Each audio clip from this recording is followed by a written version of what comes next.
start your call. What's up, beautiful people? This is your host, Jomo Blue, with my co host, NS3, and we are back with our second part of this amazing conversation with Miss Tracy Quinn. We're just gonna jump right into it. We are. We're just gonna jump right into it. Last time we were talking, you were telling me about nursing and how you had a breakthrough with the infants and the seizures with cannabis oil. Mhm. So that's very interesting. You know what I'm saying? Very interesting. You said you kind of started doing your research and things of that nature. Now, was there, as you were going through this, this kind of this revelation, Mhm. with the cannabis oil, was there anything from that experience that pushed you towards this path into construction? So, what had happened was, what had happened was, in the midst of working in the cannabis industry, when they give you your licenses, they tell you they always leave it a gray area. They tell you how to travel with it. With me being a nurse, I had my nursing licenses, my manifest, how you label your the medication, because at the end of the day, uh, it's our job as a medical professional to be able to teach on proper consumption, your proper routes, doses. Because I'm not gonna tell you to go smoke a blunt if Right. you got high blood pressure, Exactly. and I'm not gonna tell you to go eat you a edible if you have liver problems, because it's not gonna metabolize the right way. So. I'm working, and make a long story short, traveling through the state of Tennessee, I got locked up. Really? And I gave them all of my credentials, and ended up, make a long story short, I ended up going to prison for 3 years. Whoa, whoa, wait a minute, wait a minute. So you're telling me that you're a licensed nurse, you have all your credentials, All my credentials. everything's in order, Everything's okay? in order. No intent to distribute, No intent. Not a near. Wasn't definitely for they state. They only still and only they to help people. and they Okay. still want to lock you up. They still wanted to lock me up, and they were served so dirty. They ended up changing my court date on me, made me fail to appear.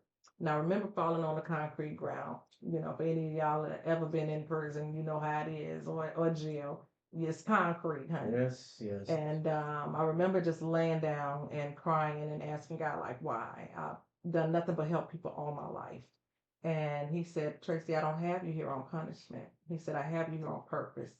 Number one, I need you to see the injustice of the justice system.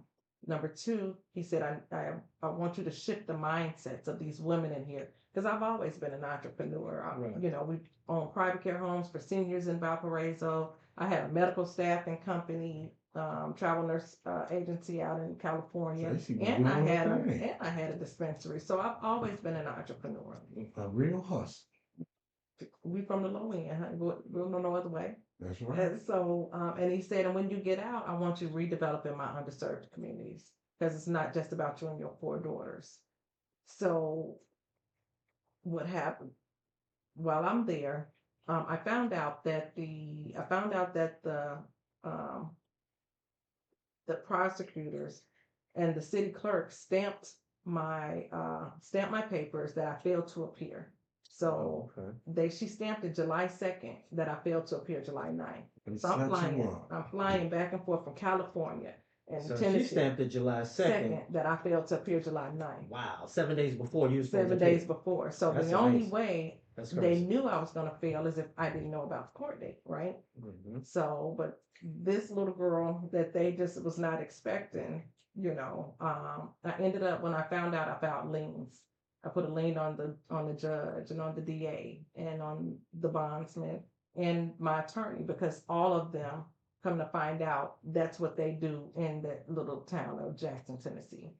And the girls in there, they said, oh, they do this to us all the time, so we can sit in here for 30 days. Oh, that's the beautiful South for you, huh? That's the beautiful South, honey. Them I Southern bet you don't laws, want to y'all. live down there, do Them you? Southern laws, y'all. I'm telling you, Man. I those bet you Southern don't want to live laws. down there, do you? So man, so they, and I realized this is what they do to us. Yes. This is That's what they do to us. It's a money thing for them. Right. And so I said, look, whatever you do, just don't Sandra Land me, because I have my kids. Right. So from there, after I put the liens on them, with marijuana, it's only 6 months really you can serve because it's now decriminalized. Really? Back So this was just then?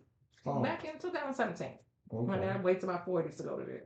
Mm, But so I'm like, okay, well, I'm gonna sit this down because every time I went to court, I said on and for the record, I do not consent to your proceedings. You all are violating your own due process of law. I said I'm not your chattel property. I'm not your That's right. slave. I'm not your stock. I'm a That's living, right. breathing human soul. Send me back to my cell That's right. because I was not doing anything in this state that was illegal. I wasn't selling anything, so I would do it every single time I went to court. I know But they they didn't like realized. that. I know they realized they was dealing with a different one then. Huh? They hated it. Yeah. They would throw me in a hole. I know they not expecting to hear that. They would throw me in a hole. They Yeah. would throw me in the worst rooms. But It was like, this damn girl got some sense. Exactly. And that's what they Exactly. hated. See, they knew that was a problem. That's what Yeah, they they say hated. this Yeah. Negro Mhm. ain't slow. Yeah. Yeah. So from there, I ended up when it was time for me to get out, and they called my name for release. I ended up with a big packet with 16 sealed indictments. 16, So they ended up giving me 8 life sentences for filing 16, liens and on 8 fraudulent life liens on sentences? government officials. Also, since you did the right thing, Wow, that's Mhm, messed up. 8 life sentences. 8 life for 8 filing life sentences. and You fraudulent had all your liens paperwork. on government And officials. Hmm. You a registered nurse, Mm-hmm. and you had it locked Legally. up where it was supposed to be, right? Yeah. Living in America. Yeah. Hey, Man. that's how it is for us sometimes. So I said, okay, Lord, if this is what you have for me, then I surrender. There you go. I Put it in surrender. God's hands.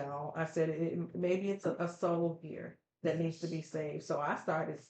I got comfortable, and I can see how people get so comfortable in prison. Now, let me ask you this. Mm-hmm. Everybody ain't comfortable in prison. Mm-hmm. Some people have a rough time when they go in there. Mm-hmm. Okay, so I just want to ask, I'm sure the audience wants to know. Mm-hmm. I know you went in and you started helping people, doing some positive work while you're in the penal system. Yeah. Were there any challenges when you first got there? Were there people trying to try you or test you? Did you deal with that phase or you didn't have to deal with that? I'm just saying, 'cause these are real questions. These are real questions. Yeah. And guess Yeah. what? They was raping women, honey. They was Exactly doing my point. I didn't shave. I waited till my stuff got all the way down to my ankles. And I'm What? like, they gonna have to find anything. They go, y'all ain't getting me today, okay? Oh my goodness. Look, we did this on house production. Can I say that on the radio? But Hey, we keep it real here. We keep it real. that's all I know. Yes. I don't know no other way. But in the beginning, first of all, we were famous because they were like, 4 girls from California. We were all on the news, from getting arrested because I had 50 pounds. Okay, gotcha. Just little to me because we were dealing with thousands and, thousands of And you were doing it I was doing it on a medicinally, medicinally, so it And wasn't so- anything illegal, right? Yeah, but I know for them in there, they sound like, damn, 50 pounds, she was doing her thing. yeah, they had the dog with a bow tie, like all my stuff Oh, my spread across the table. Like, man, so we were kind of famous up in there. But, for me, I had faith, and I always loved God. And so either they loved me or they hated me. Right. So those that didn't like me and always tried to try me, I had a community around me that was like, touch if you want to. So I never had to deal with anything. And not only that, but it was a God thing. So he also had that protection over me. So I had no problems besides the courts, besides them people. Okay. Mhm. So that allowed you to get somewhat comfortable dealing with this situation. Yes. Gotcha. Well, we're happy that you made it through it, and you didn't lose anything, but you gained a whole bunch just from that experience. Absolutely. I'm sorry you had to go through that. I had to. Yeah, but why you have to go through something like that? You know what I'm saying? When you go back to the faith, if Jesus went, if Paul went, That's true. That's true. if the That is great true. ones at the book went and they didn't do anything, then I had to say, okay, well, Lord, if that's who am I to question? Right. Right. Okay. Well, people, we're gonna wrap this up. but we have so much more we want to talk about with the amazing Miss Tracy Quinn. So we are not done. We want to thank you for tuning into the second part. We will be coming back very, very soon with part 3 of our talk with Miss Tracy Quinn Yay. because it is so much more she has to tell us and so much more we need to ask. Much love. Much love. So thank you for tuning in to Low End Theory from Moonhouse Productions. Thank Two y'all Fingers, for peace and having love. me. We out. Hey. All right, now. Talk soon. You out.